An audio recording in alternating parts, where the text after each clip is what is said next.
So we're going to call this podcast Brass Tacks. That's it. So maybe we do a brief introduction. Yeah, go for it. Tell us who you are. So me, I'm Tyrell. I'm not going to say my surname because it'll get me into a lot of trouble. Yeah. So it's Tyrell, and I'm the owner of War Dog Customs, plus the owner of FAFO clothing brand, Yeah. and a few other little businesses. And yeah, that's me. That's just my brief introduction. You'll get to know me as time progresses. I'm curious though. I mean, I've known you, is it 10 years now? Yeah, when Caleb was born. I actually still don't know the correct spelling of your name because sometimes I spell it Tyrell. That's Sometimes, the correct is that one. right? That's the correct Well, one. that's awesome because often other times I've also spelled it Tyrrrel. People do it. It's based off of a cowboy movie. That's how I got the name. Really? The Sackett brothers. The second brother. Yeah, you must actually check it out. The Sackett brothers. One of the brothers was called Tyrell. My dad and mom checked it in a movie, and that was that. Done. Oh, that's pretty awesome. Yeah. Oh, Anyway, and you? Me, Francois. Oh, I don't mind my surname being out there, Francois, but I think I'm everywhere. Let me not say everywhere, make myself sound like a celebrity, right? Yeah. I think I've been on social media for a while. I'm label or consultant. I run a label or consultancy called the Label or Sherpa. Mm-hmm. And I'm also an online trainer, although these days, considering I've flooded the industry, it's almost like you're an online trainer now. So I study personal training, nutrition, and I run those two businesses, and that's about it. Yeah. And I mean, we bumped into each other because of pit bulls. How strange is that? Craziest story, yeah. So do you want to tell it or should I tell it? No, go for it. Go for it. You go Yeah, for it. so my I don't even know if I'm supposed to be looking at the camera. When we're talking. doesn't There's three matter. angles, right? So you can choose where you look. Yeah, that's it. Story time. Yeah, so about actually 10 years ago, I had a pit bull that was stolen. Well, firstly, he ran from the property. And once he got beyond the gate, somebody took it upon themselves to acquire him. Took it to your house. My dog was missing and then put up some flies everywhere in order to try and retrieve him. And I came across your missus. Yeah. Yeah. And then she mentioned that your pit bull had gone missing as well at the same time. Yeah, a carver. Yeah. And that's how we met. Yep. By happenstance, we both happened to be looking for our dogs at the same time and we were coordinating information. I found mine a bit easier than you found yours. Yes, mine mine needed violence to get him back. Do you want to get into it? A basic short story Yeah. was the people who stole him, friends sold them out because I put a 5,000 Rand reward. Yeah. Then I found the dog, and I was supposed to be the calm one. My mate was going to be the pissed off one. Yeah. Excuse the French. But swapped around. I ended up ripping a gate down, going in and fetching my dog. Oh, it was chaos. But anyway, got the dog back. Good. Yeah. I hope none of the viewers complain about your manspreading there. You know, these soft people. Really? You've never heard of manspreading? No. Yeah, because apparently say in Europe, some ladies complain with guys. Oh, yes. I actually saw somebody bitching. Manspreading, mansplaining, all this stuff. Pete's sakes, people. Too old for that, huh? No, man. Yeah.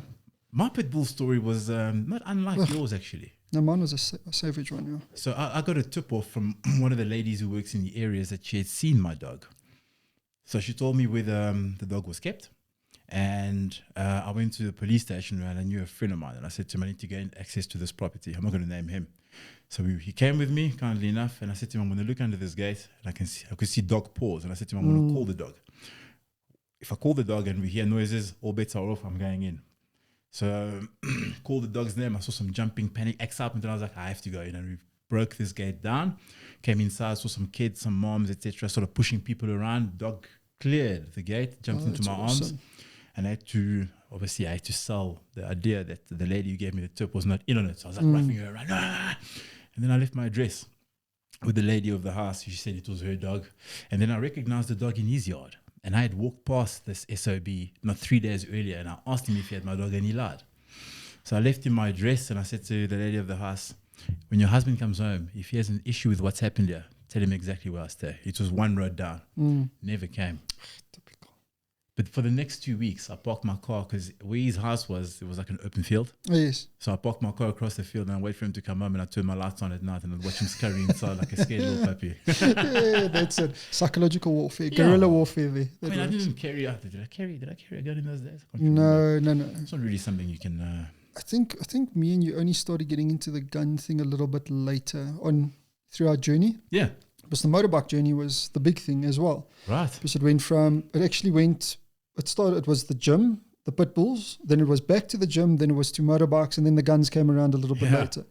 So the whole thing, I think the main premise eventually started with we were training together. Yeah. And then I was riding already, and then you bought that CBR 1000, the craziest thing ever. First motorcycle CBR 1000 that you bought. I'll never forget it. That white one that we put the crazy pipes on. It's actually a crazy story because everything you told me not to do that I wanted to do in biking, you were right about. Yeah. And I ended up reversing 100%. a few months later. So 100%. everybody has this dream, right? You want a bike. And then back in those days, we all had these posters of these women on the walls, you know, so that's the dream. Yes, 100%. And I had this picture of the CBR Fireblade, and I was like, I want to go fast. Yeah. As Tyrell used to rip me off, you want to go fast. He says to me that you're going to hate the bike. It's going to be terrible. Get yourself a street fighter. I was like, street fighter? No, I need a super bike. Buy the super bike, hated it, hurt my back, rode it 2 years. Yeah, you did. But it was a beautiful bike. It was one of the prettiest bikes I think we ever did together, because we did that back rim with the blue. Yeah, did those shorty pipes that you could hear in Texas. I mean, and it was just a stunning looking bike, that. But then the day we went to go test ride the Z1000, that was awesome. That was awesome. You were sold. After that ride, you that's it. That was also an exceptional bike. Huh? We actually did that bike together as well. So that bike turned out black initially to black to red, all sorts of crazy mods onto it. Rode it for 106,000 kilometers. Dude, that bike is so well known. It's known around the world. You know what I mean? Really? Yeah, because it's on Z1000 official. Yeah. It's everybody knows that bike, and that was the reason when you sold it that. The gent who bought it changed the color, because the problem was people were always like stopping, and this is Frenchie's bike. This is Frenchie's bike. So then we did the Nardo grey and blue, the Mustang blue on it. And it was also beautiful like that. And then now you've got the Aprilia. The Aprilia 210, what a beautiful bike. I actually just collected it from you today after a bit of a it's such a crazy bike to ride, that thing. It's so planted, that thing, but I really like it. And then what was I riding back? I had the MT-09 when you got the Z1000. Remember, I bought the Dorsodoro that you almost flipped? Yeah. You had the Dorsodoro, you had the MT-09. If anybody's listening, don't buy Dorsodoro. Look, it's a great bike to ride, but it's so heavy. It's a lot of bike to handle. Man, and the thing, when you try to wheelie that thing, it just didn't know if it wanted to ram its forks up your nostrils or flip straight back or dislocate your shoulders. It was the most unpractical supermoto I'd ever made, that Dorsodoro. The most unpractical bike. It's also the size of an adventure bike. It's a huge There was a problem. So when you wheelied it, you were sitting high. Really, I hated it.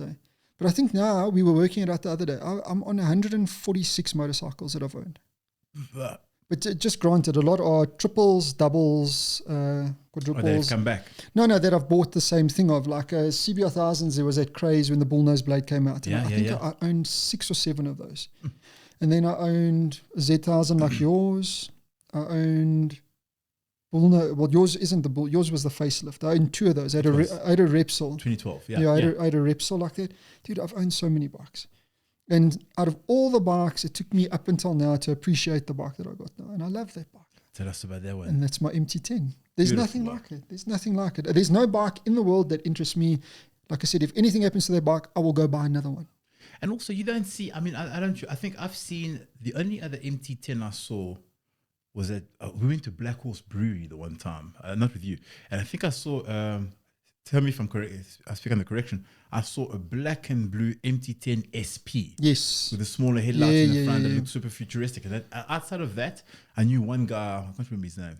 You rode with him. Yes. And it was with dragsters, and like I think there was an MV dragster and shit that rode with you. It was the old 1290 Super Duke crew. Okay, yes. So it's a beautiful bike, and you don't see many of them. No. And it's grown on me, because initially when you said MT-10, I used to look at it and be like, It's a wart. Bit ugly. It is. It's so ugly, it's pretty.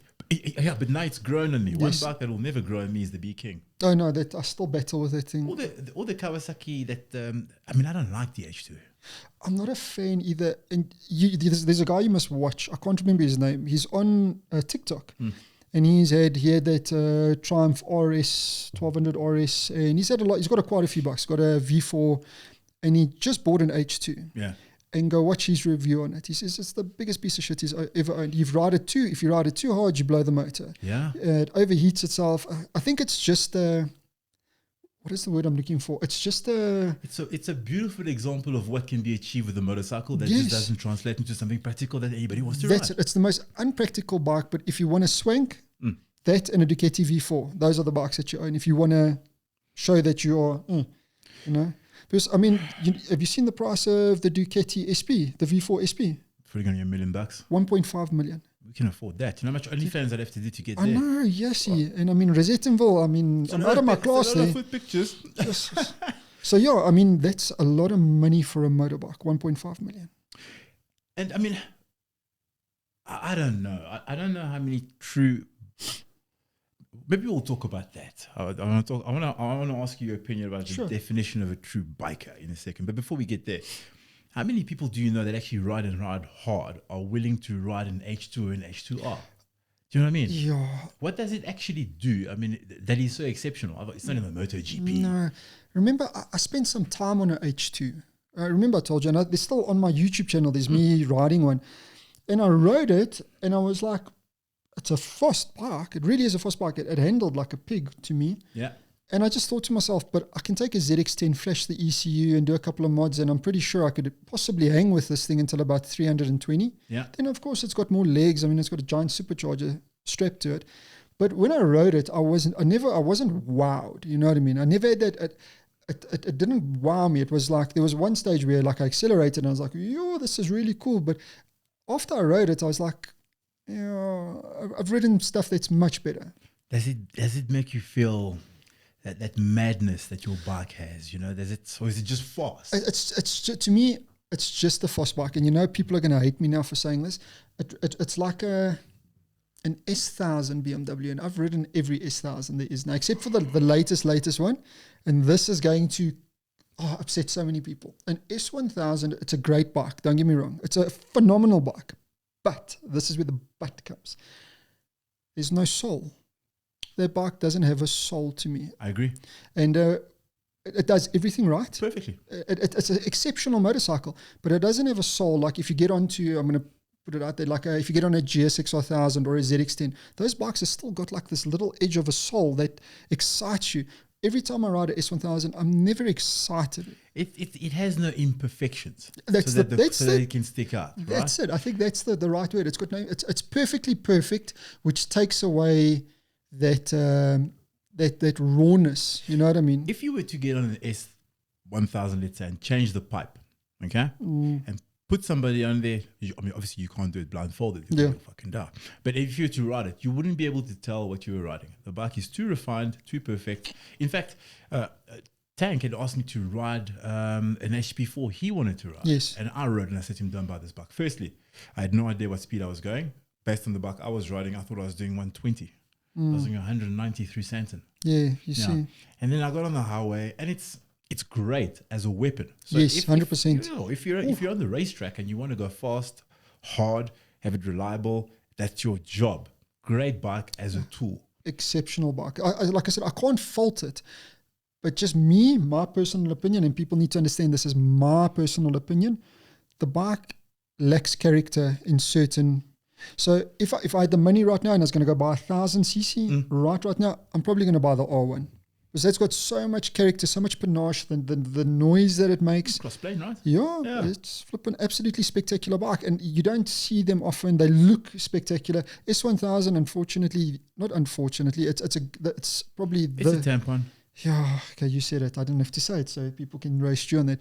But every puss has one. Yeah, and the R1s are just beautiful looking motorcycles. Yeah, and they run well. They still got that I'm going to kill you vibe to them. Yeah. And I like that. I love a bike that scares me. I love it because then I'm like, ooh.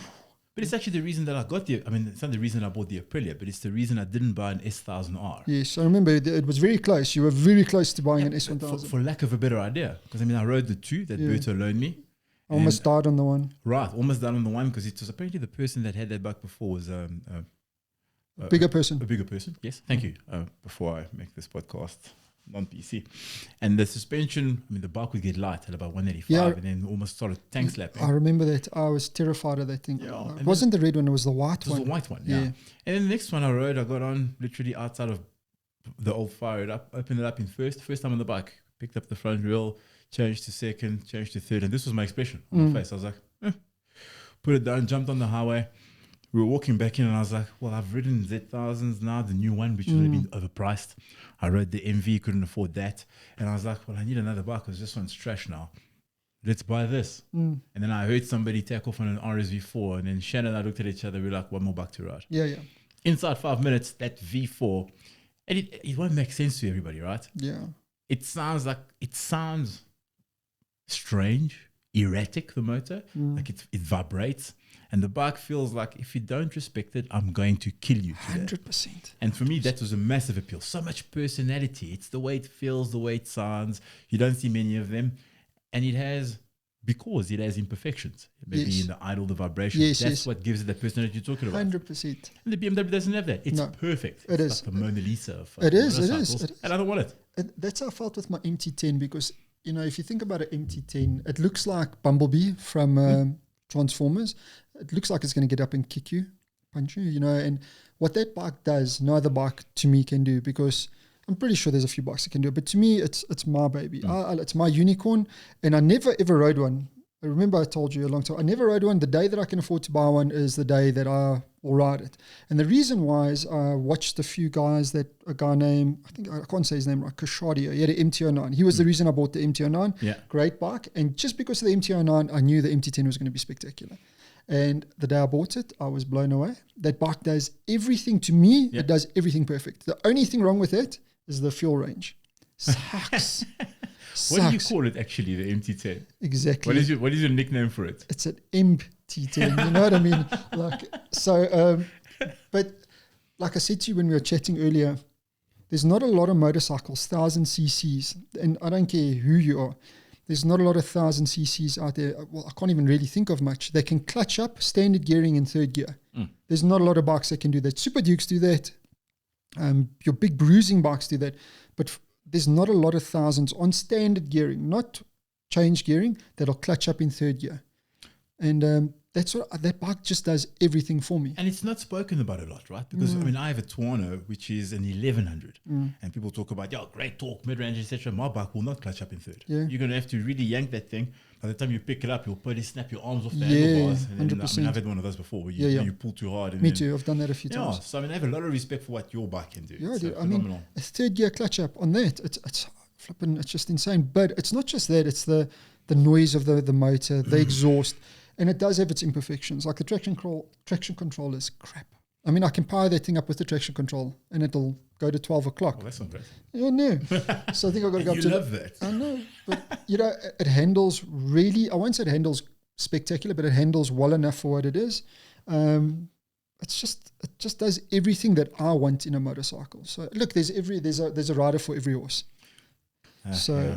I want to ask you a question. Oh, God. No. It's not going to be anything weird. Yeah. I'm not going to ask you, would you prefer to... Yes, got it. I understand. Let's just change the subject. Okay. Go into something else now. Yeah, you were going to ask? If you were to imagine the person that would be likely to buy an H2R, okay, and they arrive on the breakfast run with us one morning, we say, meet us here. How do you think they are going to be kitted up? Oh, my God.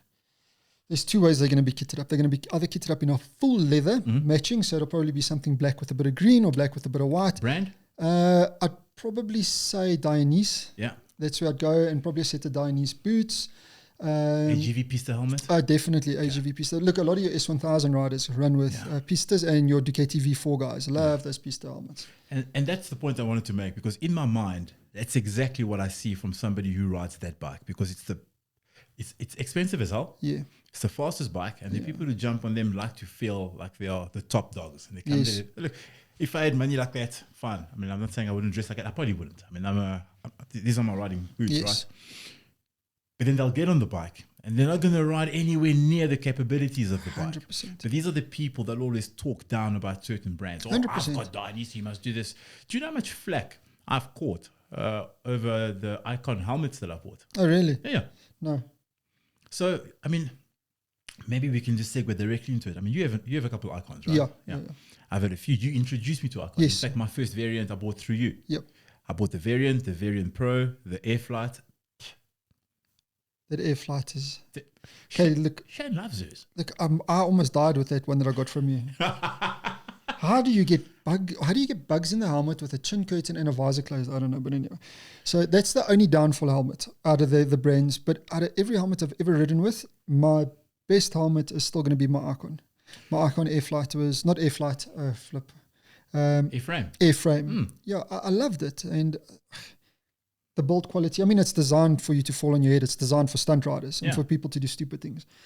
The fit is perfect. The helmet itself, the liner is exceptional. Exceptional. It's just a pity that the people that were importing it, I think the problem was the exchange rate. So bringing the helmet in here, you weren't making money. It's just a pity it backed out of the country, you know what I mean? Because there's no helmet like an Icon. I've got plenty of helmets, and all the Icons are cuts above the rest. Even their crappy air flight, excuse the French, it's not crappy, but just their badly designed air flight is still a better helmet as opposed to, dare I say, like to a shark squall or D-squall, and that's like their good range. Even the raws. I'd roll with the Icon any day over any helmet, honestly, over any brand actually. My second is going to be a Scorpion. I like Scorpion. Yeah. Very good helmet, but you got to buy the R. Yeah. I've never... You let me use a Scorpion once on a test drive when I came to your shop to ride a bike, but I didn't have it on long enough to have an opinion. But my Icon's best liner, best fit. And I like they do that intermediate oval where the helmet's almost longer. Yes. Great. It's hard to get on because I've got a couple of piercings. But once you're in there, phenomenal. But then whenever you're on, I don't know if they're just trolls or if it's, again, these H2R riders with the Dainese top to bottom and GV pistas that are 35 grand who are like, if Icon was so good, the MotoGP riders would be using them. It's not designed for that. Yeah, they're not. I suppose the Airframe Pro Carbon that I have is more of a track helmet. That's a GP helmet, but they don't attack. You know what I like about Icon? They don't need to. Icon is it's from the streets for the streets. That's it. They don't need to go and show. Well, they can actually, because I mean, their stunt riders crash themselves broken, and look at their stunt riders. Yeah. Most of them are mentally unstable, but the helmet does something spectacular. I mean, you got to remember the helmet. If I stand to correction, it's carbon fiber, 3D organic fibers, carbon Kevlar, an organic fiber, then an inner shell. I can't remember the inner shell if it was carbon fiber or it was fiberglass, but it's a carbon Kevlar, carbon fiber shell on obviously the top of the range, and with 3D organic fibers for impact reduction, it's like similar to a MIP system. So if you take a shot in one section, it takes that shot from that one section and resonates it over the whole helmet. So by so by the time it gets to your brain, it's to your head, it's reduced by say 60%. I don't know the statistics, so don't take my word on it. But was that supposed to do research for this podcast? No, dude. Dude, it's been selling bikes. Is that off the cuff? Yeah. Wow. So that's what I remember from the Icon, because of that. That's what like got me, was like it's a Kevlar helmet. So it's not just carbon fiber; it's Kevlar and carbon fiber with 3D organic fibers plus organic fibers. It's a proper built helmet. It's also the helmet that has the best speaker fit and speaker sound out of all the helmets that I have, and I can't tell you why. I've never except for the Airframe Pro Carbon that is not built for speakers. Yes, 100%. I don't know. I've never ever ridden with speakers with my Icons, funny enough. I've just never done it. I've still got that Pharaoh helmet. You know, I wish I still had the Brozac. So it's the Pharaoh. Oh, yeah. They've got the gold one. Yeah. Still got that one. Yeah. I love that helmet. And then I had a Brozac. That's a cool one. Excuse me. And that Brozac was spectacular. And I see they've launched a new Brozac. You get it in blue. We can actually pop some images once we edit this ourselves. Yeah. So we've got the new Brozacs have been released. I'm actually keen on one of those. Let's see how it goes. Price? I think you're probably going to balance between 8 and 9 grand. Oh, so that's basically the price of the carbon fiber one. I think I paid $499 for that Airframe Pro Carbon. Love it. Trying to Dremel the styrofoam or the shell inside. Well, not the external shell. The foam inside with I can't get the speakers to work. It's more of a track helmet. Just leave it. Look, people need to understand one thing. People need to understand something about helmets. Anything carbon fiber, 99% of the time it's going to be a GP helmet, a track helmet, and it's going to be noisy as shit, but it's designed for one purpose, to go fast. And to protect your head. That's it, you know what I mean? Light as possible, so when you're tucking down neck, so on and so forth, that's another thing I like about Icon, is the cutout in the back. Yeah, to allow your jacket to not yes. Fantastic. Nobody else is doing that, yes? No, great. No. So that's the reason with carbon. That's why I hated it. When I was selling helmets, sell a guy a carbon helmet, comes back, this helmet's so noisy, flipping, I can hear everything. You're supposed to. It's a race helmet. It's It's light, designed- it's a stronger material, 100%. therefore it is thinner. 100%. That's how And carbon fiber works. I can't put my earphones in. You're not supposed to when you're riding with one of those, by the way. But anyway, whatever. That's everybody knows more than a person that sells it, and everybody knows more than a bike mechanic. And I'm pretty sure there's people that know more about training and nutrition than what you do. That's never done it in their life. You know, you get those people, unfortunately. I'm actually experiencing a lot of that on TikTok now with this label law page. A lot of people are like, "Oh, that's not right. You should be like." I've been doing it for 22 years. It's pretty much right. And Yeah. people comment again, and they have to go fish the act and read it directly on the line to prove people wrong. That's It's one. trolls. That's one thing I dislike about social media is that specific thing. So like on TikTok, my helmet views actually get more views than anything else. Yeah. And funny enough, I haven't had one troll on my helmet views yet, but I'm waiting for the fucker to pop up. Yeah, they will. Oh God, People have got time, man. Yeah, no, people have got so much time, man. But yeah, so on the helmet side, I think Icon to me is top of the range. I don't think I'll ever own an AGV again. That it's got such a shitty fit. To me, it's just my head. You know what I mean? I also have a strange shaped head. So I battle with it. Not knocking AGV spectacular helmets. Just for me, it doesn't work for me. Scorpion seems to be the brand that I can get easily in South Africa, and the supplier is spectacular. And I mean, the one that I rode with today, that I had a minor off with, so it's got a couple of scratches, but I love that helmet. It sits perfect. And then I think the only other bad helmet that I'm actually quite eager to hear you talk about again is that Foresight helmet. Fuck. What time is it? I don't know. I'm so We can do it, yeah. Yeah, we've got some time. So look, okay. Oh wait, before we go there, Yes. the Icon FM Pro has the most amount of removable inlays. Really? Inserts, yeah. I didn't know that. Yeah, so I don't know if it's every one or if it's just the update on mine. It's got the side cheek pads. It's got the intermediate level chin pad and then the separate central piece at the top. Oh, wow. So you can actually fully customize that helmet to fit perfectly. If it's too tight on top, you can loosen that piece. Because Oh, that's normally when cool. you remove the central piece, it comes with Yes. it's literally 3 pieces, right? Yeah. 1, 2, 3. Yeah. This one's got 1, 2, 3, 4, 5. So the central piece can be adjusted and you can buy the kits in different sizes. So XL, XL half, XL. So they do like half portions. So you can literally change everything in that That helmet is to make it fit. so cool. That is so cool. I'm just gonna buy. The problem is, I could ride with earphones in it, like normal, but then I also have one of these phones that doesn't have a 3.5mm jack port, so I'd have to buy a micro USB-C to plug it in there because I really do enjoy a bit of music in there. Yeah. Yeah, otherwise it's just me and the voices. But Foresight, we can talk briefly about it. So. Yes, you've only had endless crap with this helmet. Look, I think the Foresight helmet itself, the concept is absolutely spectacular. Oh, there's a chair. And that's why we can't have nice things. That's why we can't have nice things, because you dropped 12,000 Rand cameras. So, personally, I think I don't know. I've never ridden with one. I don't know much about it. But from what I can say, I think the idea is spectacular. The idea itself is spectacular. Yeah. It's quite heavy though, eh? I don't know if it's got some stuff in it. Look, it's also carbon fiber. Okay. Yeah. So for those that don't know, this is a Foresight helmet. It's made by an Australian company. Okay. And it's marketed as a smart helmet, but it's kind of intermediate. It doesn't have a heads-up display. But in the front of the helmet, in the chin portion, is a 1080p camera. Okay. It's got Harman Kardon speakers on the sides, and it's also got like LED display in the front. So when you turn the helmet on, these displays show up, and it's got like a Night Rider style light that pans from left to right, and then it tells you turn left, and then it goes green. So when you're using your navigation, if there's police, it will go blue, red, blue, and then they also give you a little dongle that you attach to your handlebars that controls your phone if you want to take a phone call. And that's the feature that really I like, because we used to strap our GoPros to the outside of our helmets, right? We used to strap our GoPros to the outside of the helmet here. But on the inside of this, when you press this button here, you probably won't see it, but I'll show you. The lights come on, and you can see when the camera is recording, so you don't have to look through your mirror. Anyway, I buy this helmet at a premium, okay? 22,000 Rand.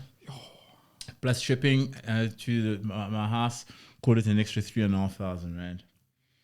And then the chin strap, the strap to tighten the helmet starts to fray inside 4 months. I'm just going to give you the abridged version. Yes. It's available on Instagram. Anyway, to and from with this company, they take the helmet back. Helmet comes back. Speaker pops. I buy more speakers at my own cost. They promise to replace. They don't replace. So I'm at the point now where I did a complaint to the Australian Competition Commission. I'm good at this. I'm a petty, small man. Yeah. I make these complaints and I chase them through. I Yeah. have time and I have battery acid in my veins. And I made a video on Instagram that I posted and shared, got it to something like 30,000 views. So people know about this helmet and they're going to fix it. It's a premium product. Yes. They could have treated it as a, you know what, here's a customer who's unhappy. Let's bring him closer to us and let's, and he's obviously, I mean, he's using the product. He's telling us about what we can do to make it better. 100%. So that the next time it's not a fucking mushroom, but instead you're ignoring me and that makes me angry. Okay. So I'm going to make you pay. Yes. Foresight. But as a helmet, when it works, if they were to fix the chin strap, 100%. I see they just updated the software. I highly recommend it. Great speaker quality, great liner. It has no faults. It just needs, I mean, Tweaks. It just needs some tweaks. yeah, I mean, I've got an Icon Variant Pro. How long have I had that thing? 3 years? Yeah. And I rode with it a lot. That strap doesn't even show. It looks like a brand new strap. Yeah, It's nicely compacted, etc. This thing looks like it should be on the back of a kit bag, man. It's just sad. Did you see the state of it? Yeah, yeah. Yeah.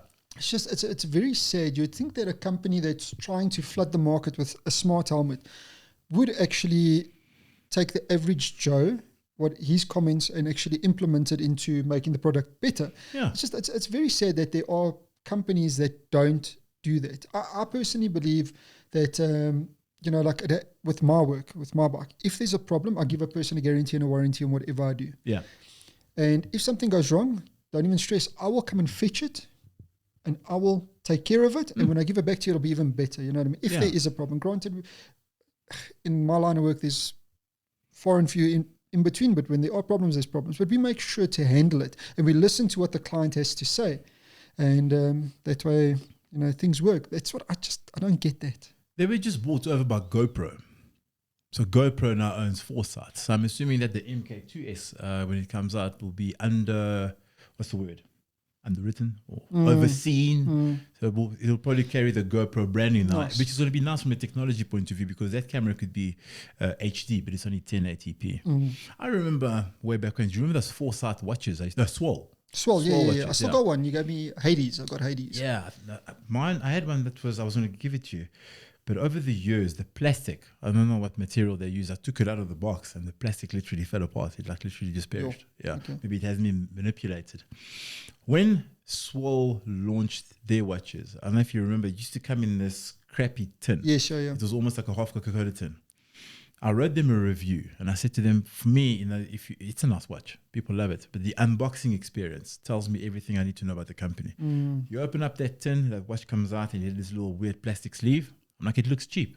So I gave them a review of a Swatch I had at the time, an Invicta watch that had this wooden box with this leather covering. Do you know what they did? They changed the packaging. Nice. They didn't have to listen to me. I was a random guy that they sent a free watch to. But they just goes to show you again. Yeah. And then the unboxing experience on the next watch it looked like a aluminium box with its corner hinges. You flip it open and you open it up. Cool. It had a prospectus and I was like, wow. Now it looks like a premium product, even if it isn't. You know what I mean? I mean, I have an Invicta watch that I paid what? I'm taking over here. $1,300 for? Yeah. That box could have easily been $600. Presentation is everything. Presentation is nothing me art. Steve Jobs. 100%. The unboxing experience, the customer experience. Dude, that's it. I mean, and that's why I tell guys when we do a bike for them, don't worry about the big things. It's the little things. Like, it sounds stupid, the little bolts and stuff like that. Wrong bolt, you can spoil a whole bike, you know what I mean? It's the little things, so those little things there that they did there, exceptional, because it made the whole experience well worth it. But anyway, another helmet we should talk about when we get a chance. Ruroc. I knew you were going to go there. Ruroc. If I had my fair share of my Ruroc. And that to me is also I don't know. It's a great helmet. The concept is brilliant. The style is absolutely phenomenal, but it comes with a lot of flaws. The helmet. And you had, I had the first one. The second one. Yeah, I had the V2. Yes. Also super loud. Okay. Yeah. What did you think of yours? I hated mine because the visor didn't close properly. Only with the first gen, they never had the clip that would clip the visor in, and it was noisy as crap. Then I rode with a Gen 3 or a Gen 4 just briefly, and they made they made those changes. The padding was a lot better, but still the same helmet. And when you wear it, you're very bobblehead. It's like It's a huge thing. It's a big helmet. And to me, I just feel it's one of those helmets like it's like an H2. If you got one of those, you are, you know what I mean? And yeah, the boy. Yeah, and it's just a novelty to me. And that's another word that I would have liked to have used for the H2, and people are going to hate me for it. But it's like a novelty. You know what I mean? It's like, if you can afford it, buy it. You know what I mean? And most people never ride it to their potential. There is one guy, though. One guy here in South Africa that I've seen him a lot on Instagram. I can't remember his name. Berta actually knows him. He's got a Ducati V4. That boy rides the crap out of that bike. And that's how he's supposed to ride. I mean, he's on the back wheel at like 250. And I mean, this oak rides. That's nice. It's not like a garage queen. You actually bought a bike to ride it. It's a black one, silver one. I'm sure it's an SP. I'm actually confident it's an SP. And this guy rides. So whoever you are, if you ever see this podcast, yeah. And this guy, I mean, he really rides the crap out of that bike. You know, very, very, very, very, very cool. I'm glad to see people do that. You know what I mean? Like you with your Aprilia, most people who buy an Aprilia, it's a second or third bike, you know? Lots to look at. They don't want to put too much mileage on it. No, and I mean, you ride the crap out of it. We've already had to do front brake discs. I mean, I do that with all my bikes. I mean, I buy the thing. I mean, I buy it to use it. Yeah. Okay. I mean, how much work did we do on that Z1000? 100,000 kilometers we put on it. Yeah, we did gearbox like twice or three times. We did a lot on that bike. Did you ever hear that expression about not riding your bike to keep the mileage down? It's like not fucking your wife to keep her fresh for the next guy. Yeah, 100%. It's exactly like that. It's like saving your girlfriend's virginity for the next guy. But yeah, it's just crazy. But one thing you gotta admit, motorcycle gear and motorcycle prices for a motorcycle now are absolutely stupid. That is okay. That's actually a very good point, because I wanted to talk to you about gloves in general, or gear. Yeah, okay, yeah. We had the H2 guy, AGV Pista, Danish, socks. Okay, Yeah. What are those gloves? $3,000? Yeah. I'm pretty sure more. I think I stand to correction, but I think the GP Dainese gloves are balancing between $3,000 and $5,000. I definitely say somewhere around there. How much are your gloves? Which ones? The ones you ride with? Mine, the ones I'm riding with now are, I don't like. Oh God, they're gonna kill me. I'm not a fan of Alpine Star. Okay. The gloves always tend to their road gloves always tend to fray, and like they break and they tear over here in like stupid places. But the gloves I got now, actually, they're wind stoppers. Yeah. So it's like a winterish glove. Spectacular. One of the best gloves I've ever had in my life. Funny you mentioned that, because when I first started riding, I went to the old Full Throttle. Yeah. I had that, I mean, they look like a Power Ranger, right? I had white Shark Avenger. Yes, I remember. And then I bought those white Alpine Stars gloves. Yeah. Now, I don't know. I don't know if it's I'm sure there's copies out there, right? If it was a genuine Alpine Star product or not. But inside 6 months, they frayed. Yeah. Stitching came apart. I went back there. I think they gave me a warranty claim on them, replaced them. And the third pair I had to pay for. And I was like, I'm not paying for this again. Yes. So then I bought military operator gloves. Not quite the mechanics, but the Chinese copy on Amazon. I rode with the mechanics. They're spectacular. Spectacular. I bought 4 pairs for 1,000 Rand. Yeah. Each pair ran about 4 months. So after a year and a half, it was the price of Alpine Stars gloves, yes. but I had longer distance with them. I didn't have the leather protection on the inside of the palms, but the knuckles were there, everything else. Yes, sure. No. The price of stuff is, I mean, yes, you want... kangaroo leather.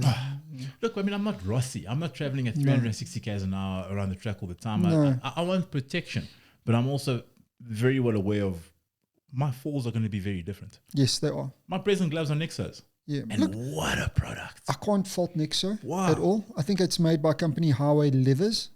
Yeah. The owner is actually quite a lacquer guy as well. So Nexo I can't fault with, because I rode with their boots and I've had a few of their gloves. Loved it. Great products. Quality, good price, the works. My Alpine Stars have all let me down.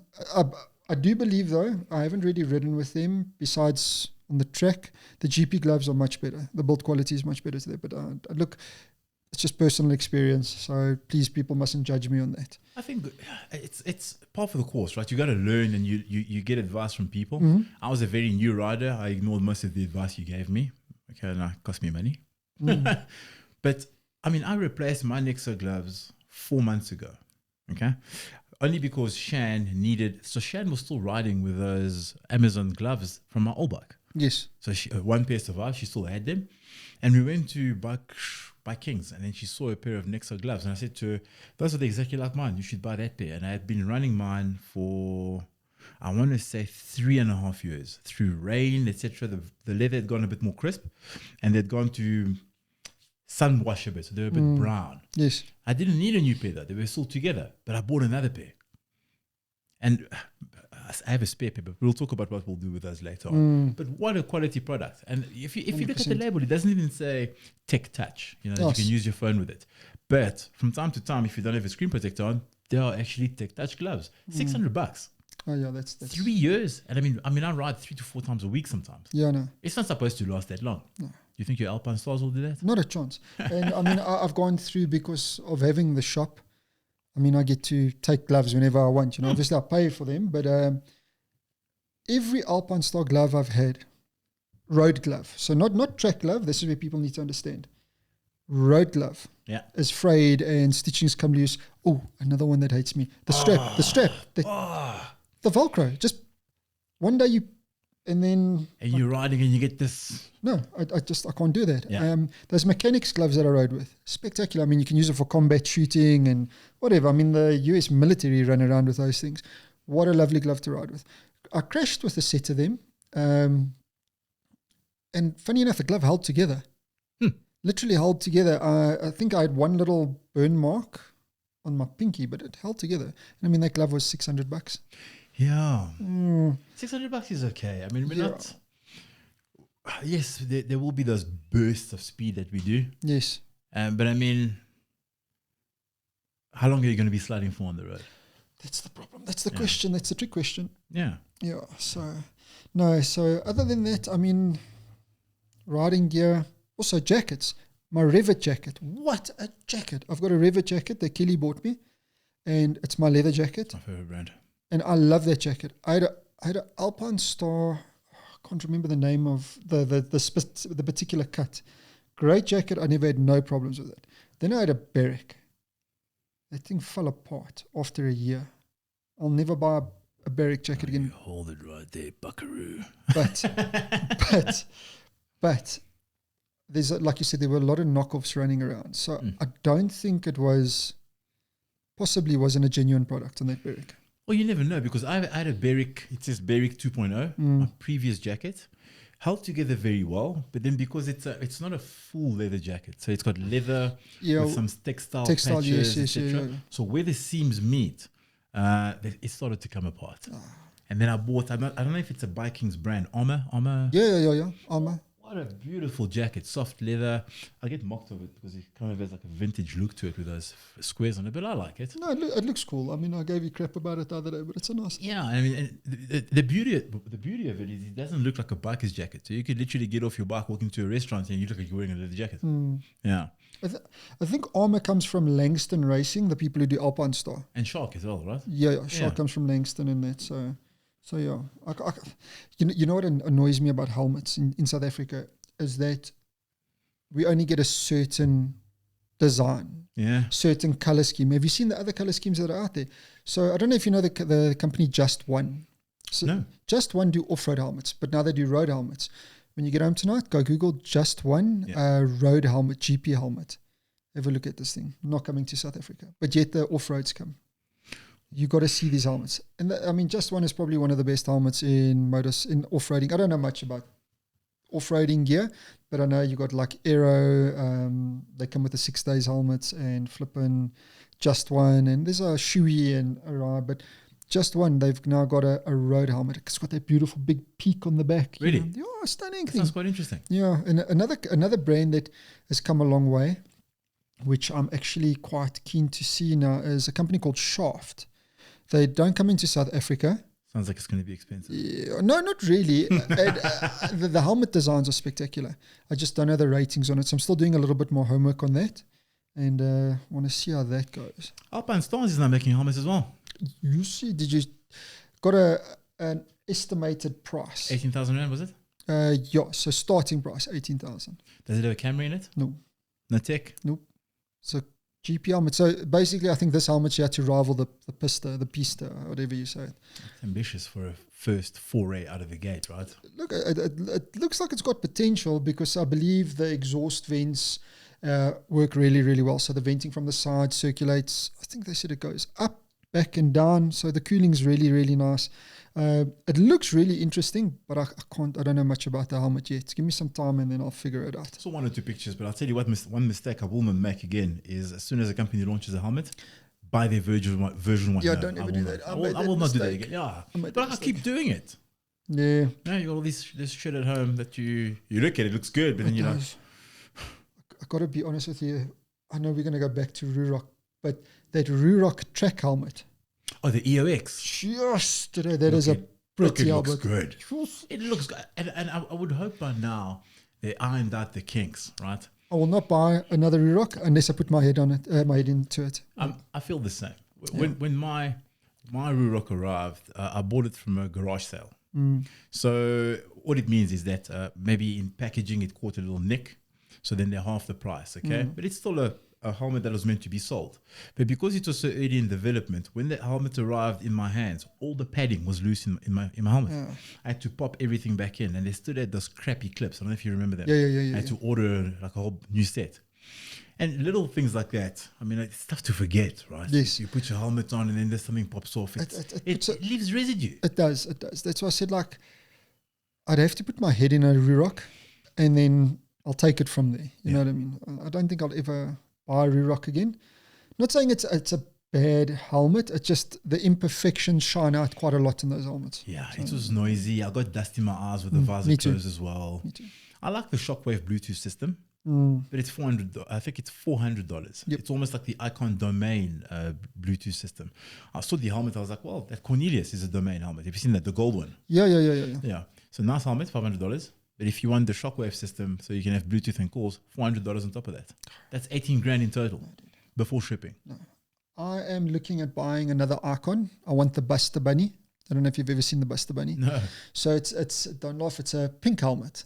And it's got this zombie rabbit. Yeah. So it's like a Frankenstein rabbit. You sent it to me. Yeah, and it's got like a big yellow see-through vent on the back. And I want that helmet. That's my next helmet. The Buster Bunny is my next helmet. But if I have to come in with another helmet, Kelly will shoot me. Yeah. I mean, because I don't know if you heard, like, well, you did. They try to break into our property, try to steal a bike. Yeah. So we've now converted the lounge into a man cave. So all the motorbikes park in the house now. The other lounge. Yeah, the other lounge. Yeah. So the one that we never use. So that is now where all the bikes and all the helmets and like the leather suits will go up on the wall. You'll and sleep stuff. better. Yeah. Out of sight, out of mind. 100%. So you got a shotgun, didn't you? No, when Silver Arms burnt down, my gun was there. So now I got to invest more money into it. But I am definitely looking at once everything takes off, I want to buy myself. I think it's called a Scorpion. It's a 9mm assault rifle. I think it's made by, I can't remember who made it, but it's such a beautiful gun. I think I've shot it. It's quite short, right? Yeah, it's about that big. It's a tactical rifle, 9mm. That's the front flame when you shoot the thing. I don't know. I've never shot one. Is it an SV something? No, man. It's made by a lekker company. I can't remember the company that makes it, but anyway, I'm looking at buying one of those. So, but I got an AR. No, you got an AR. Yeah. Look, I mean, I had all these different talking points for today, but it looks like we focus mostly on biking. Yeah. Which is pretty good. No, definitely. We can move on to something else at a later stage. Yeah, that's been very good. Look, we've got about 10 minutes. You want to keep talking or wrap it up? We can wrap it up for now. Yeah. But yeah, so that worked out quite well. Yeah. And then what we'll do is we'll just have to focus on some other points. But I think... Do you want to do a little outtake or something? I don't know. Goodbye, people. We'll see you next time. You can use your voice. I think I spoke in the beginning. No, fuck it. No. No, we'll just sign it off like that. And see you guys on the next one. Sign it off, guys. We'll see you on the next one. There we go. There we go.